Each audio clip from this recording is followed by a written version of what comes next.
И така, какво е глутатиона? Какво се опитваме да подобрим чрез тази компания? Глутатионът е вещество, което съществува във всяка клетка на тялото ви, да. Най-изобилното след водата и основно отговорно за неутрализирането на свободните радикали. Т.е. най-разпространената молекула в тялото след водата, основният антиоксидант и неутрализатор на свободни радикали, много по-добър от всичко до сега. Можем да я наречем молекулата на здравето и това име доста ми харесва. Тоест, има и други хора, които я наричат молекулата на живота. Не, молекулата на живота не е глутатионът, молекулата на живота е ДНК. ДНК е молекулата, която се съдържа в най-малката бактерия, в люспата от кожата на акула, в клетката от дъбова кора и в ретината на котка. Тоест на всичко живо има ДНК. Това е границата между биохимичното и биологичното, между живота и неживата материя. Но молекулата на здравето наистина е глутатиона. Когато ни липсва глутатион, няма да можем да неутрализираме тези свободни радикали, в клетката ще има повече от тях, което ще доведе до заболяване. И колкото повече са свободните радикали, толкова по-сериозно е заболяването. И нещо много важно. Свободните радикали се увеличават с възрастта и трябва да ги неутрализираме, иначе те ще са виновни за лошото стареене, толкова често срещано днес. И така, глутатионът, както вече споменахме, намалява с напредването на възрастта. Това е нивото на глутатион през годините. Но е вярно също, че това е най-големия проблем с глутатиона. Трябва да имаме баланс между свободните радикали, които са прооксидантина, и техните неутрализатори. И когато свободните радикали натежат повече от антиоксидантите, най-важният от които е глутатионът, тогава се появява болестта. Ще имаме оксидативен стрес, оксидативно увреждане и болест. И ще имаме затлъстяване, диабет, невродегенеративни разстройства, артериогенеза, рак и абсолютно всичко. Няма болест, която да не протича с увеличение на свободните радикали. Вече споменахме, че глутатионът се състои от 3 аминокиселини – глицин, глутаминова киселина и цистеин, но цистеинът е определящата аминокиселина. Глутатионът има 4 основни функции. Първо, той е най-добрата и най-важна храна за имунната система, той регулира имунитета най-силно, така че вижте колко е важен първо при автоимунни заболявания и второ, защото имунната система трябва да ни защитава от много болести и проблеми. Той е най-големият детоксикатор, защото тези съединенията, които съдържа, ще видим по-късно, тази СХ група, сулфхидрилната група, се наричат меркаптани, което идва от латинското меркайтие Mercurio captans, означаващо, че са най-силните хелатори, премахващи живак, токсини, тежки метали, ксенобиотици и абсолютно всякакви токсини. Ще разгледаме това малко по-късно. Увеличава клетъчната енергия и това е много важно, защото енергията, както казахме, се произвежда в митохондриите, така че здравата митохондрия, без излишък от свободни радикали, произвежда много енергия и малко свободни радикали. Но когато митохондрията остарее или се разболее, тогава се случва точно обратното. Тя произвежда много малко енергия и голямо количество свободни радикали и болести. И това, което глутатионът всъщност прави най-важно, е да пречисти тези митохондрии и да ги направи отново здрави. Ето защо вътре в клетките има 7-8 милимола на литър глутатион, но вътре в митохондриите има от 12 до 14 милимола на литър, почти двойно повече. Защото именно тук се произвеждат свободните радикали, тук се метаболизира тази захар с кислород и където тези 5% от кислорода ще се превърнат в свободни радикали, които ще трябва да бъдат неутрализирани. Тоест, той е преди всичко най-големият антиоксидант, главният антиоксидант, а това означава, че ни носи важни ползи за здравето на всички нива. Там, където ще действа първо, е на нивото на органите за елиминиране, т.е. първото място, където ще действа, е черният дроб. При всякакъв вид чернодробни заболявания и за възстановяването на този черен дроб.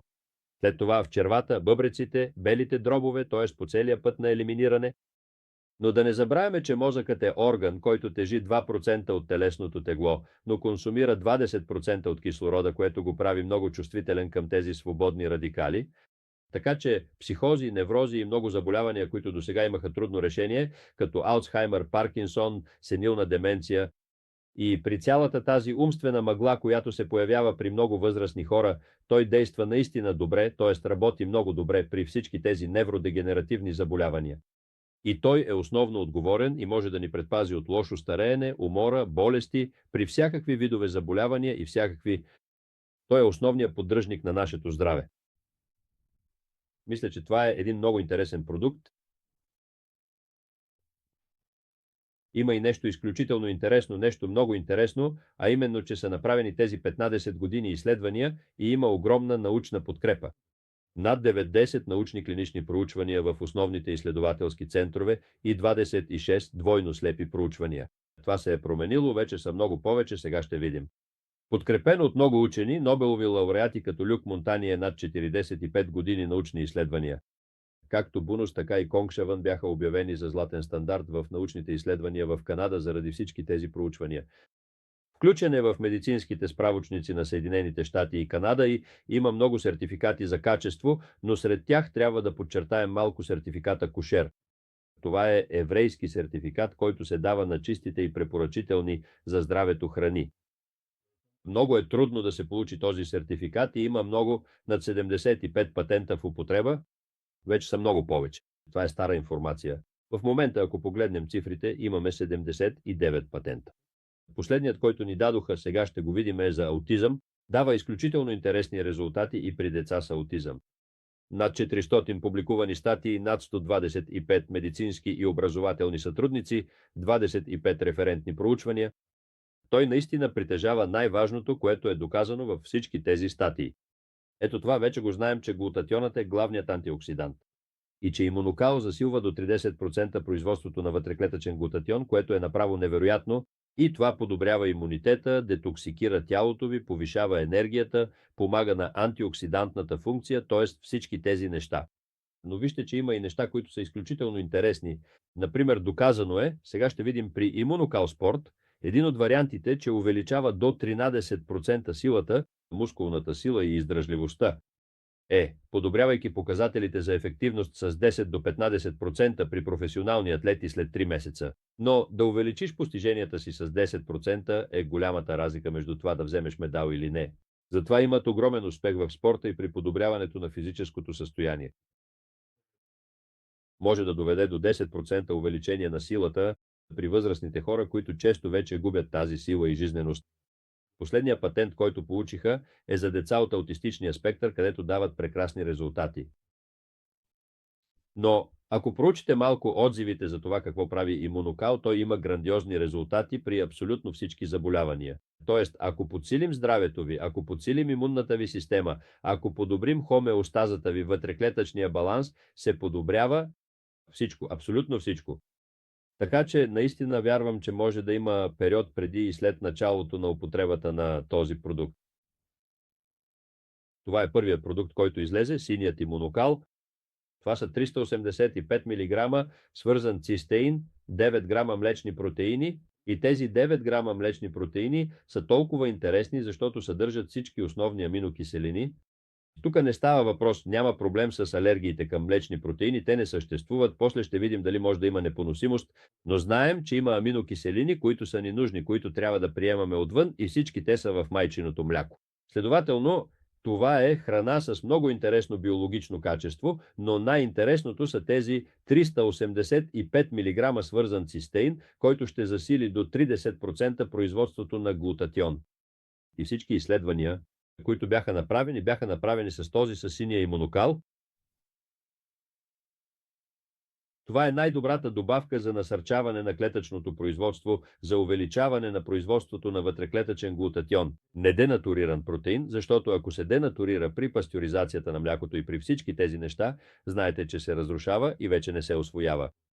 Най-важната добавка, която ще опитате в живота си, да, вече споменахме, че тази СХ група, сулфхидрилната група, която цистеинът има, ето тази тук, която отговаря за неутрализирането на свободните радикали, съединенията, които я притежават, са известни като меркаптани, от латинското Mercurius captans. Добре, вече говорихме за това.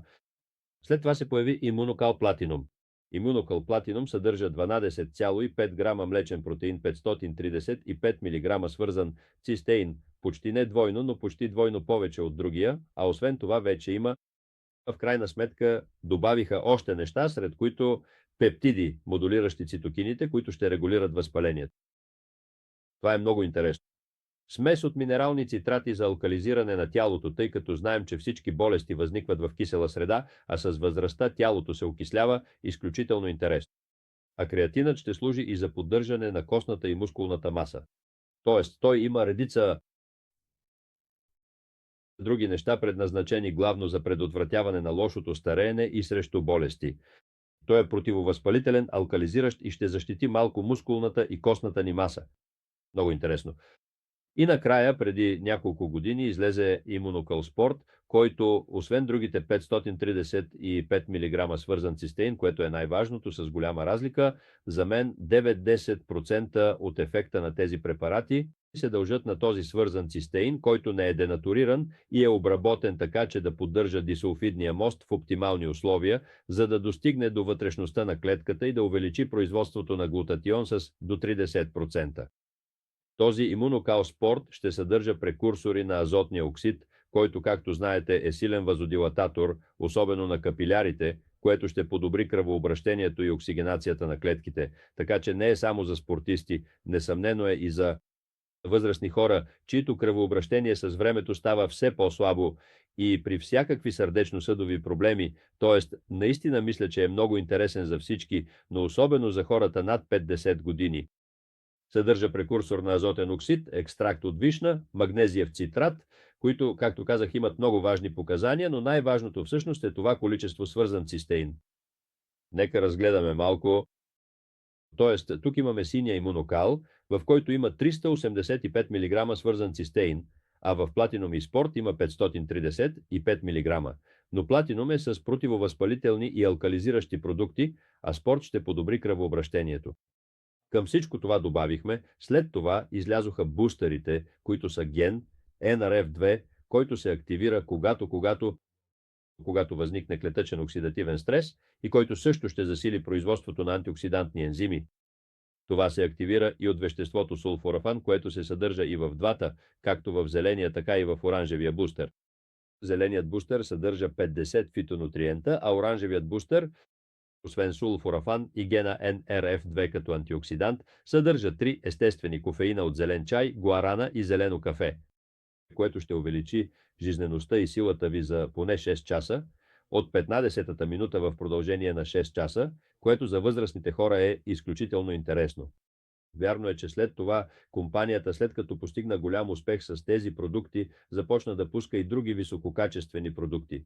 В Испания пристигна Омега Gen 5, който освен омега-3 съдържа още 2 или 3 вещества, коензим Q10, пиперин, черен пипер, за да засили ефекта на омега-3, както и пробиотик 3+, за подобряване на чревната бактериална флора. Но вече ви казах, че за мен това, което е наистина специално, е този свързан цистеин. Нека да... И така, какво е глутатионът?